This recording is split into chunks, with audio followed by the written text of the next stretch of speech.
Hey guys, how's it going? Welcome back to another video. Welcome back to New York City, and today we are going to be doing a Q&A. So a few days ago I asked you guys to send in your photography related questions to my Instagram. So if you haven't followed along yet, please follow along my Instagram, which is @visualrev, and hopefully we can get your questions answered in the next Q&A session. So thank you so much to everyone that has submitted questions so far. I'm really sorry if I couldn't get to yours. There were quite a few that came in, but just jumping into it today, I really loved the questions that you guys asked me for this episode. So jumping into the first one, how do you know if you've actually taken a good picture? This is a fantastic question. I really do love it, and that is quite a difficult question to answer. I think if you are happy with the photo that you've taken, then you've already won.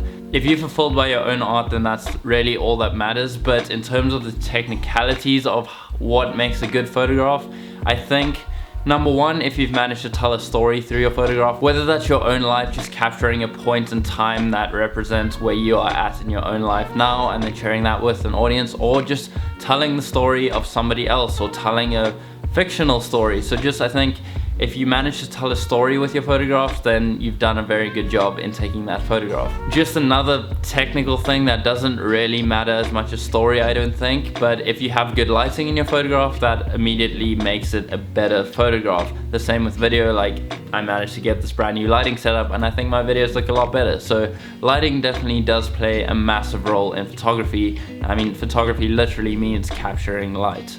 So if you manage to capture light in the best way possible, then your photographs will generally turn out a bit better. Up next, we have a question from Carson. What are the top 3 Instagram accounts you enjoy following? This is a great question and also so difficult to answer because it just changes all the time, and there are also so many talented creators out there on Instagram right now, and to name only 3 is insane, but I have thought about it a little bit, and I think my first one has to be Short Stash. Garrett King is one of my biggest inspirations, just for not only his art but the values he has behind creating his work. He doesn't really care about the followers, the numbers, and he does it to create art, and not to mention that his art is absolutely beautiful as well. He just has a style that seems that it can't be replicated. He's found a way to create work that really embodies his values, in that he's not trying to be like anybody else, and he's really just purely developed his own style from nothing and doesn't really take influence from other people into account too much. He really just believes in creating what feels right to him, and I really appreciate that mindset when it goes into creating art, especially in the day and age of Instagram and followers and numbers now, where everyone's just trying to create to gain followers, to gain numbers, to gain likes, and I don't think that is the right mindset to have. And if you don't have that mindset, I think that growing as an artist as well as a social media presence will be a lot better and a lot more natural. My second Instagram account that I really enjoy following at the moment is A Sense of Youve. For some reason, I've just really been loving his work lately. He just has such a creative mind that I don't see any other work like his on Instagram. So if you haven't checked out his work, definitely go check him out on Instagram. He does mainly video content, well, video and photos, but his videos are just so creative, and I don't know where he comes up with these ideas, and also the technicalities of executing his ideas are just insane. So definitely go check out A Sense of Youve. Up next is also one that has recently become a favorite, and this is Andre Jocelyn. He is a film photographer but posts his work on Instagram as well. But his work to me is just so pure and so raw, and he is just creating for the sense of art.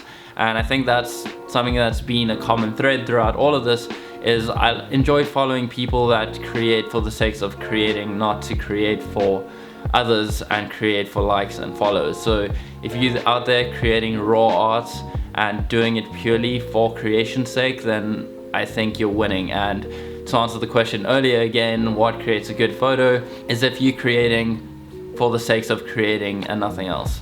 Up next, from Fabian's Focus, this is a very intense question. Instagram has allowed photography to become extremely saturated in all genres. Very true. Is the way you edit your photos the only way to make you stand out? Has every photo been taken already? So my first reaction to that question would be that no, not every photo has been taken, because you haven't taken every photo. every location might be captured already in some way, but you haven't gone there with your own eye, your own view on the world, and your own editing style as well. So while everything has been captured, no one thing has been captured in every way. That sounded like a really profound quote, but it probably wasn't. But I hope you get what I'm trying to say, is that yes, Instagram has made photography and travel really saturated and everyone is taking photos of exactly the same thing, but if you put your own spin on it and try to be different, like really try to be different, you definitely can, because there's so many different ways to capture the world, and there's absolutely no way that the entire world has been captured in every single way possible. So you just have to look out for those moments, those stories, those angles that haven't been told, that haven't been shared on social media, and I think that is what will make your photos unique. To answer the first part of your question, is editing the only way to stand out in taking photos? Definitely not. As mentioned already, if you just find angles that haven't been taken, stories that haven't been told, and places that haven't been explored, then by doing that, you've already beaten the first step, and editing doesn't really even matter if you're capturing things that haven't been captured before. But let's say, for example, you have a bunch of photos where everyone has taken photos of that before, then yes, editing can play a big part in creating your own style and creating your own voice in the creative world. But my advice would definitely be to try and capture it as uniquely as you can before the editing process, so that the editing is just an additional style, an additional feature to creating it more unique than what it already is. Up next is, what is the longest time you spent on a photo? Mine is probably 6 hours, from the real Matt G.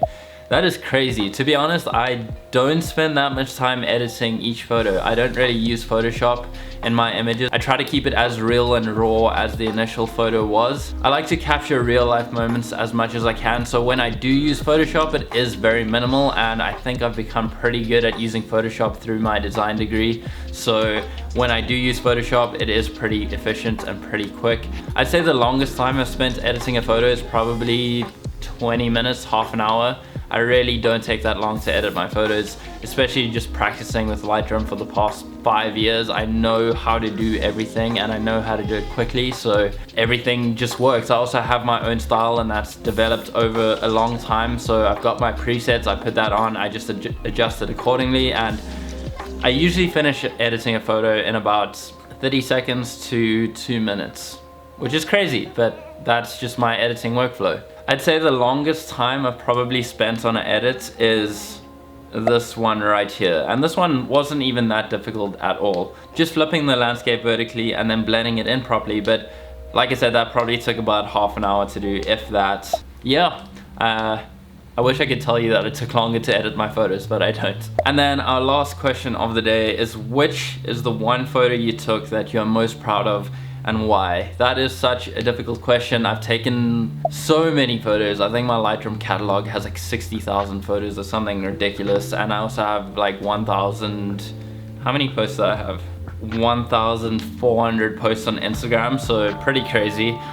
So to choose one, it's like trying to choose a favorite child, which is really difficult. But I think I might have to go with this one, just for the fact that I think it told an amazing story. It was during the time when my friends Mitchell and Jackson were down in Cape Town, a year after one of their near fatal car accidents, and I told the story of that crash, and it was just such a crazy morning, and that image kind of just embodied the story of Alive. So I love that image for the story that it tells. I don't even think I posted that one on my Instagram accounts, but that would definitely be one of my favorite images I've taken.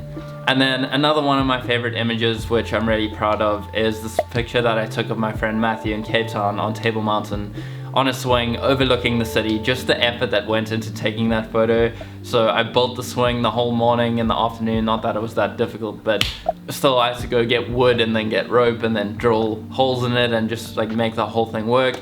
Then we had to drive to the mountain, hike up the mountain, set up the whole swing, which like was a whole mission in itself, just because the branches on the tree were really high, and then the swing actually worked, and then just capturing the images perfectly as I could. Yeah, and it turned out to be a great image, and I'm really proud of that one. So yeah, I feel like this was a really long video, but I hope you guys enjoyed it. I'm gonna wrap it up here.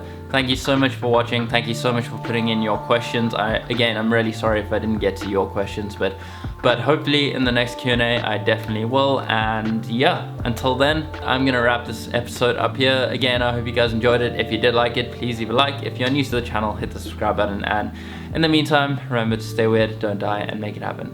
I'll see you guys in the next one.